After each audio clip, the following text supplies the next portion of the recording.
মোৰ ল'ৰাই ফাৰ্ষ্ট ক্লাছে পাই আছে। মোক কৈ আছে সদায় এইটো কৰি মই বিটেক কৰিম, ইঞ্জিনিয়াৰ হোৱাৰ সপোন আছিল। 2 বছৰ আগত সেই পলিটেকনিকত দিছিলে এক্সাম, আৰু তেতিয়া তেওঁ প্ৰথমতে চিভিলত পাইছিল। ধেমাজিত আমি তেওঁৰ আব্বাৰ কৰিছিলোঁ, এডমিশ্যন হৈছিলে। আৰু তাৰপিছত তেওঁ ধেমাজিৰ মানে দূৰ হোৱাৰ কাৰণে তেওঁ মোক ক'লে, দেউতা তাৰমানে মই ইলেক্ট্ৰিকেলত মানে আমাৰ নলবাৰী দিছোঁ চানগুছিত, তাতে পালে কিন্তু মই তাতে নাযাওঁ। তেতিয়া তাৰমানে মোক ক'লে মোক এতিয়া মই কিন্তু হ'ব দে বা তোমাৰ যিটো ইণ্টাৰেষ্ট সেইটোৱে তুমি পঢ়িবা, গতিকে তোমাৰহে কথা এইটো। গতিকে তেওঁ যেতিয়া মানে ছেকেণ্ড লিষ্টত মানে তেওঁ আমাৰ নলবাৰী পলিটেকনিকত চিট পালে, তেতিয়া মানে তাৰ পৰা ট্ৰেন্সফাৰ কৰাৰ সুবিধা আছে, ট্ৰেন্সফাৰ কৰি আনি ইয়াতে এডমিশ্যন ল'লে। এডমিশ্যনত মই গৈছোঁ, আমাৰ মাক গৈছে, আমি এডমিশ্যন উল্লাহ মানৰে এডমিশ্যন লৈছোঁ। আৰু সেই হিচাপে মোৰ ল'ৰাই ফাৰ্ষ্ট ক্লাছে পাই আছে, আৰু কোনো বেক টেক নাই। আৰু এতিয়া এই মুহূৰ্তত মই আমাৰ হস্পিটেলত তেওঁ প্ৰফেচাৰ গৈছিলে, তেখেতসকলে কৈছে যে আপোনাৰ ল'ৰাই 2খনত ফাৰ্ষ্ট পাইছে। এইটো মানে থাৰ্ড চেম, ফ'ৰ্থ চেম বাৰে মানে এইটো 2 বছৰ গ'ল, হয় এবছৰ আছিলে।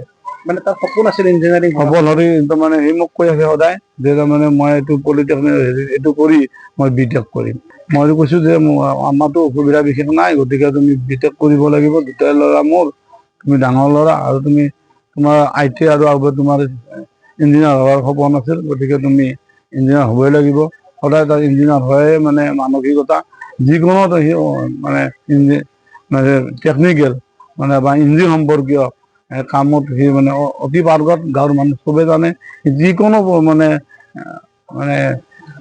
যন্ত্ৰচালিত মানে যন্ত্ৰৰ বিষয়ে সি তাৎক্ষণিকভাৱে সি জানে আৰু কৰিব পাৰে। কিবা কিবি বনাই থাকে সি, মানে কেতিয়াবা কয় আৰু মোক মানে মই হেলিকপ্টাৰো বনাব পাৰোঁ। গতিকে ল'ৰা এজনক মই আজি মানে কি ক'ম আপোনালোকক, মই কেনেকৈ যে মানে মই নিজৰ মনটো বান্ধি ৰাখিম, সেইটো মই নিজে ভাবিব পৰা নাই। নন্দিনী কাশ্যপ এড্ৰেছ হোৱা বুলি এইমাত্ৰ মই বাতৰি যোগে গম পালোঁ। গতিকে মই প্ৰশাসনক মই ধন্যবাদ দিছোঁ, আৰু আমাৰ বিশেষকৈ আমাৰ মিডিয়া বন্ধুসকল, আমাৰ জাতীয় সংগঠনৰ বন্ধুসকলে যে মোৰ ল'ৰাৰ হকে যিখিনি তাৰমানে প্ৰচেষ্টা চলাইছিল, তেওঁলোকলৈ মই আন্তৰিক অভিনন্দন জনাইছোঁ। কিন্তু মোৰ ল'ৰাৰ যিটো আজি ক্ষতি হ'ল, মোৰ যিটো ক্ষতি হ'ল, মোৰ গাঁৱৰ ক্ষতি হ'ল, মোৰ পৰিয়ালৰ ক্ষতি হ'ল, মোৰ ক'ব গ'লে দেশৰে ক্ষতি হ'ল। গতিকে এই ন্যায় যে আমি পাব লাগে, নন্দিনী কাশ্যপৰ যে মানে উদান্তভাৱে যি বাহন চলাই থাকে, ইয়াৰ আমাৰ বাবাৰ আগতো তেওঁ কেইবাটাও মানে এইটো হিট এণ্ড ৰাণ বুলি কয় নেকি, এইটো তাৰমানে তেওঁ জড়িত আছে। গতিকে তেওঁ মানে আমি ন্যায় পাব লাগে, তেওঁৰ শাস্তি হ'ব লাগে বুলি মই ভাবোঁ।